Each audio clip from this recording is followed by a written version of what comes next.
Would it be possible in today's day and time that a government would incarcerate 1 million people, blood test them, get their tissue samples, put that in a database, and then sell their organs around the world? Would it be possible that professional doctors would commit such atrocity to extract organs from a live body? Because it's such a huge and unbelievable crime, it's impossible to accept it at the first sight.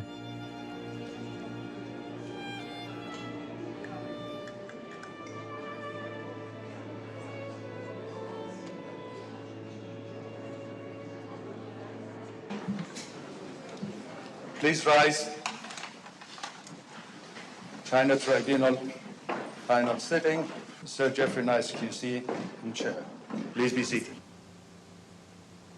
Good morning, ladies and gentlemen.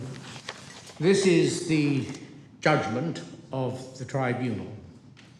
For over a decade, the People's Republic of China has stood publicly accused of acts of cruelty and wickedness that match the cruelty and wickedness of medieval torturers and executioners. The China Tribunal is being led by Sir Jeffrey Nice, QC, world-leading expert on genocide, crimes against humanity. He agreed to establish an independent tribunal with a number of other distinguished colleagues and to shine a light on a very dark place. It should be made clear that it gives the tribunal no pleasure to reach this conclusion, to which it is driven by evidence and the application of reason and logic, together with its appraisal of witnesses who gave evidence.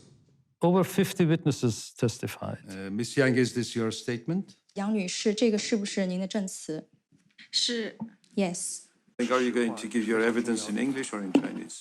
我说中文吧。 In Chinese. Ask you to remember that it is very important to tell the truth, the whole truth, and nothing but the truth. 28 were fact witnesses, and the rest were experts and investigators. The reading materials that was given to the tribunal went into thousands of pages. If you look at page 133... This is the first tribunal where there's been a documentation process for the actions of the Chinese state. There is no international court that could look into the evidence, could identify those responsible. The People's Tribunal is filling this gap. People's Tribunal are set up to investigate, in particular, the massive crimes that committed by states or state organs, which are not, for one reason or another, handled by either United Nations or other international bodies who could have handled it. The conclusion shows that very many people have died indescribably hideous deaths for no reason, that more may suffer in similar ways, and that all of us live on a planet where extreme wickedness may be found in the power of those, for the time being, running a country with one of the oldest civilizations known to modern man, which ideally we should be able to respect, and from which we should be able to learn. It's very sad that those who constantly supported China and justified its actions did nothing. Transplantation Society and other groups also tried to ignore the matter, what the tribunal has now termed as willful blindness. The PRC has done little to challenge the accusations, except to say that they were politically motivated lies.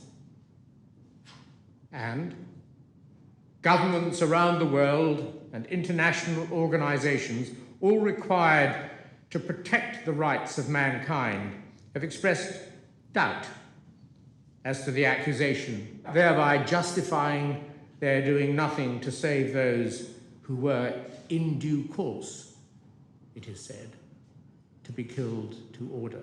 So many people are unnecessarily afraid of China and kowtow to China, and so few people are prepared to speak up boldly. You look at the UN, they target certain countries. China seems to always get off. The Chinese government were given the opportunity at every stage to appear as witnesses, and they failed to produce evidence or witnesses. China has taken much more aggressive, assertive actions to prevent any information being known about, and that's an escalating trend. What this tribunal did is said not only is this happening beyond a doubt, well, certainly they also said this is a crime against humanity. Victim for victim, and death for death, the gassing of the Jews by the Nazis, the massacre of the Khmer Rouge, or the butchery to death of the Rwanda Tutsis may not be worse than cutting out the hearts, other organs,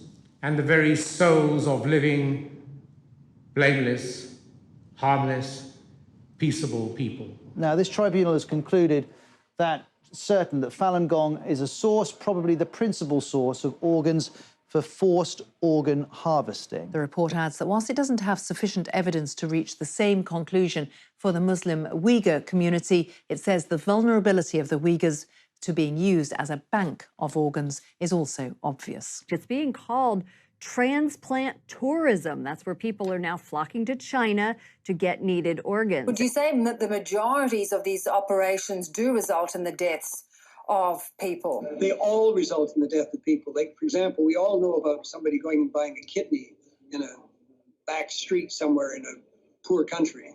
The fact is, in China, they take both kidneys and other organs as well. So nobody survives these organ transplants because they, as I say, they're dead after all of their organs are removed.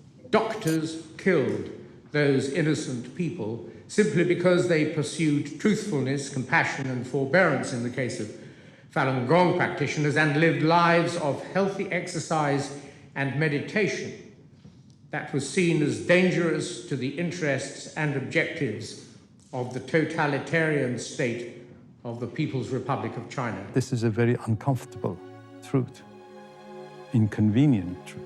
China needs to stop what they're doing. Where else in the world can you go and get an organ within 2 weeks? I hope today no one can turn around to pretend that they don't know this is happening. It's important that we never lose sight of the human side of this story. I hope this judgment will awaken some consciousness from Chinese surgeons. There's lots of important decisions that we need to make as a transplant community as to how we take this judgment forward. The tribunal concluded with this very powerful statement about any government, any entity, any individual dealing with the Chinese Communist Party state is in effect dealing with a criminal state. They actually single out China as a criminal state. And I think nothing will be the same after this. Any who interact in any substantial way with the PRC, including doctors and medical institutions, industry and businesses, most specifically airlines, travel companies, financial services businesses, law firms, pharmaceutical insurance companies, together with individual tourists, educational establishments, and art establishments, should now recognize that they are, to the extent revealed in this judgment, interacting with a criminal state. We will rise.